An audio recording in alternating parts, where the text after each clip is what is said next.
Nous allons maintenant vous dévoiler les finalistes du concours d'éloquence. Les finalistes du concours d'éloquence sont Terry. Non, non. Vas-y. Et Aboubacar. Ouais.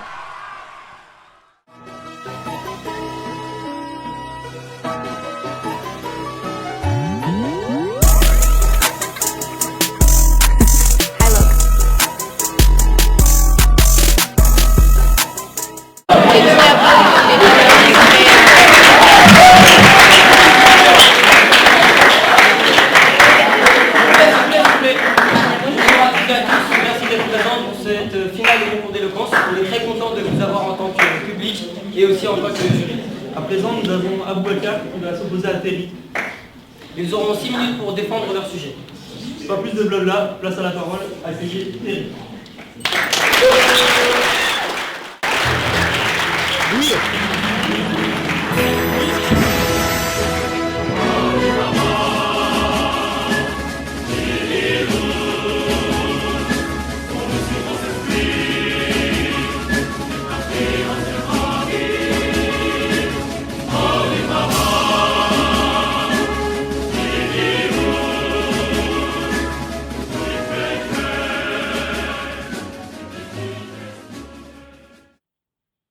Mesdames et messieurs, l'horreur, c'est un grand mot. Vous savez, on le réserve souvent aux guerres, aux catastrophes, aux choses que l'on ne contrôle pas. Mais on l'associe aussi à la mort. Mais aujourd'hui, je vais vous présenter une toute autre définition de l'horreur. Pas la mort, non, mais cette horreur-là, celle de se lever chaque matin pour affronter les mêmes choses, les mêmes luttes et les mêmes déceptions. Celle de regarder sa propre vie et de ne plus savoir si c'est vraiment la sienne. Voilà ce qui devrait nous effrayer. Parce que la mort, on ne la choisit pas. Elle arrive, elle prend et elle repart. Elle n'a pas besoin de notre permission. Mais la vie, on peut la choisir. Elle attend qu'on fasse quelque chose. Et c'est précisément ça qui nous fait peur. Permettez-moi de décrire une journée type d'une personne. Le réveil sonne, cette personne ouvre les yeux, elle l'éteint. Elle prend son téléphone avant même d'avoir fait quoi que ce soit, puis elle scrolle sur son téléphone pendant 20 minutes. Elle like, elle regarde des vidéos des gens qui voyagent, qui créent, qui osent, puis elle pose son téléphone. Ensuite, elle va au travail. Mais pas celui dont elle rêvait quand elle était jeune. Mais ce travail-là qui paye ses factures. Et après, elle rentre. Elle regarde une série et elle s'endort dans son canapé en se disant que demain, peut-être, elle fera quelque chose de différent. Mais demain ressemblera à hier. Ce n'est pas la faute des autres, pas la faute des parents, de l'algorithme de Netflix. C'est de la sienne, de la vôtre.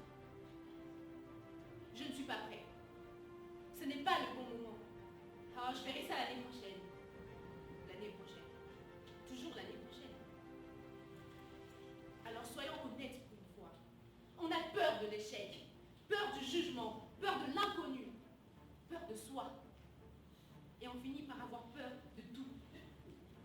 Et puis il y a la peur de souffrir. On évite tout ce qui pourrait blesser.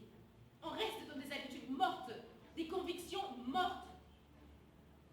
Vous savez, Albert Camus disait « Au milieu de l'hiver, j'apprenais enfin qu'il y avait en moi un été invincible. » Mais pour trouver cet été, il faut accepter de traverser l'hiver. Il faut accepter de ne pas savoir, de trébucher, de se tromper. Pensez à tous ces gens que vous connaissez, qui ont un jour décidé de changer quelque chose. Ils n'ont pas réussi parce qu'ils n'avaient pas peur. Non. Ils ont réussi parce qu'ils ont agi malgré la peur. C'est ça la différence. La mort, on ne peut pas la contrôler.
Donc imaginez si on avait tous peur du feu, au point de ne jamais allumer une bougie. On vivrait tous dans l'obscurité chaque soir. Le problème n'est pas d'avoir peur. Le problème, c'est quand la peur devient le seul argument. C'est quand elle décide à votre place. Alors, je ne vais pas vous dire d'arrêter d'avoir peur. Ce serait idiot. Personne ne vous montrer. C'est logique. Ayez peur de la mort si vous voulez. Ayez peur de tout ce que vous voulez. C'est normal. Je ne vous en veux pas. Parce que personnellement, j'ai aussi peur de la mort. Mais n'ayez pas peur de prendre des risques.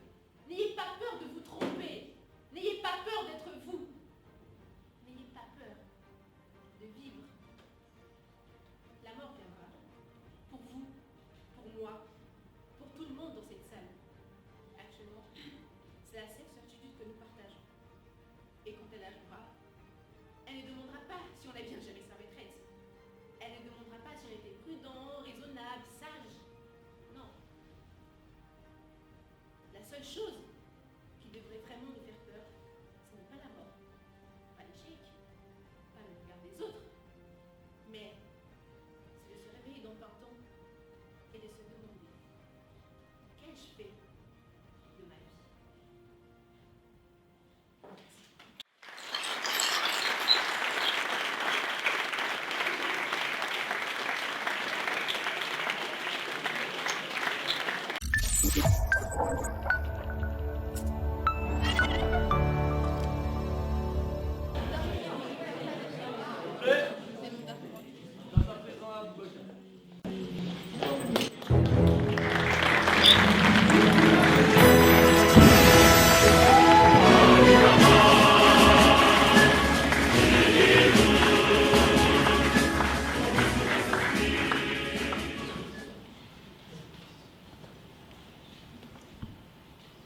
Si je vous dis Aboubacar, vous pensez à une seule figure. Une identité sûre, un contour presque pur. Moi. Mais moi, quand je pense à Aboubacar, je vois une fragmentation, une superposition, une lente métamorphose en action. Celui que j'étais est déjà dissous, celui que je suis jamais tout à fait su, et celui que je deviens encore inconnu. Alors, chers élèves, chers jurés, dites-moi, quand vos regards me traversent, quand vos certitudes me versent dans une case bien tracée, qui voyez-vous vraiment? Une présence ou un mouvement déguisé en permanence? Car il y a ce décalage infime, presque un mirage, mais dont nul n'en sort indemne. Comme si, sans cri, sans bruit, quelque chose en moi s'était déplacé, réorganisé, silencieusement reconfiguré. Une parole absorbée, un doute enseigné, une émotion tue mais jamais dissipée, et je ne suis plus déjà tout à fait celui d'hier. Pas un autre, mais plus le même repère. Héraclite l'avait murmuré dans le flux du monde, on ne se baigne jamais deux fois dans le même fleuve. Tout s'écoule. Et ce n'est pas seulement le fleuve qui fuit, mais c'est celui qui s'y poursuit. Le monde vacille et en moi tout aussi. Mon esprit en silence, s'architecture, se fracture, se module, se restructure dans une dynamique obscure. Chaque instant m'altère et chaque expérience m'altère encore. Je me façonne autant que je m'ignore. Je ne suis pas, je deviens. Et cela sans fin. Mais alors, si je fluctue, si j'évolue et si je me dilue dans ce que j'ai vécu, quid de mon identité? Quid de cette unité que je croyais ancrée? Quid de ce moi que je pensais habiter? Et plus profondément encore, quid de ce qui reste de ce que j'étais? Sinon, une empreinte imparfaite, un écho discret.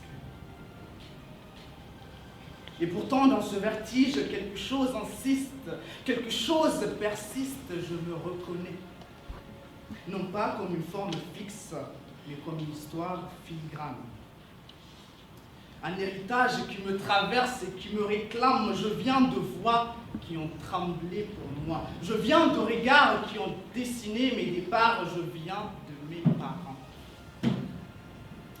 Aujourd'hui, la caméra est allumée. J'aimerais leur dire: Père, Mère, et même si je m'écarte, même si je parte et que je me transforme, il subsiste en moi une partie de votre foi, une direction silencieuse, presque mystérieuse, mais qui m'oriente malgré moi.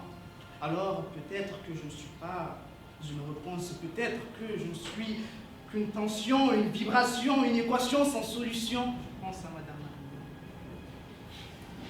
Marie. Un équilibre instable entre l'héritage et le possible, entre le reçu et le devenir accessible. Et dans ma tête, je me pose une deuxième question. Qu'est-ce que je fais de tout ce que l'on m'a écrit? Car au fond, ce n'est pas un voyage tranquille, c'est une érosion. Chaque jour, je perds un morceau de ce que vous aimiez en moi. Je vois dans vos yeux chercher l'enfant que vous avez nommé, celui qui tenait dans vos paumes.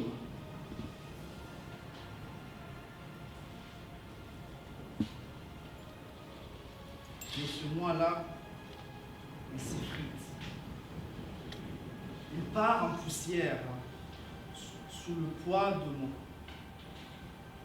Il part en poussière sous le poids de mes propres tempêtes et j'ai peur. Peur qu'en devenant cet autre que j'ignore, que je finisse par devenir un étranger à votre table. Peur que mon langage sculpté par mes doutes et mes errances ne trouve plus d'écho dans votre silence. Est-ce trahir que de grandir au-delà des limites du jardin? Est-ce renier que de transformer l'or de vos enseignements en un alliage plus nouveau, plus dur, plus sombre, plus mien? Je ne suis pas une trahison en marche.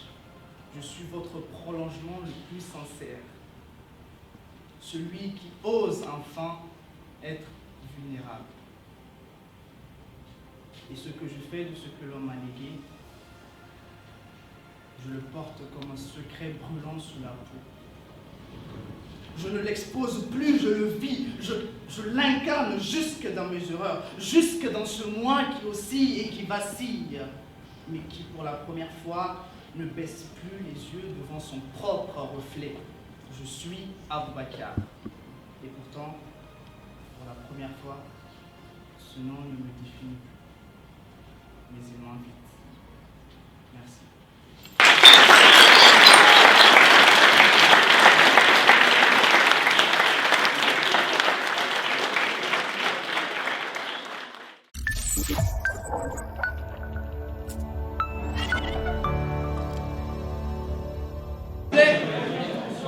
Merci beaucoup déjà de s'être écouté et on va demander évidemment un tonnerre d'applaudissements pour ces deux candidats.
victoire, c'est aussi la vôtre. Et bien joué. Merci. Et je peux venir dire et bien joué. Et puis surtout, bien joué à tous les participants du concours d'éloquence.